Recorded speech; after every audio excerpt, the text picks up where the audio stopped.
2020 கொரோனாவால இந்த உலகமே பாதிக்கப்பட்டுச்சு.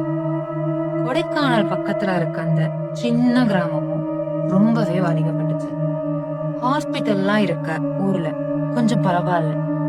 ஆனா இந்த கிராமத்துல சின்னதா ஒரு சுகாதார நிலையம் மட்டும்தான் இருக்கு. இப்படி இருக்கும் பொழுது இங்க ஏற்பட்ட தொற்று ரொம்பவே மோசமா பரவ ஆரம்பிச்சது. வேற வழி இல்லாம திறக்கவே கூடாதுன்னு ஏற்கனவே ஹாஸ்பிட்டலா பயன்படுத்தின அந்த பில்டிங்க திறக்க முடிவு பண்றாங்க. அதுக்காக ரெனோவேட் பண்ற ஆளுங்களும் அங்க வந்து பாக்குறாங்க. இதுக்கு முன்னாடி ஹாஸ்பிட்டலா தான் இருந்ததுனால அவங்களுக்கு பெருசா அங்க வேலை இல்லை.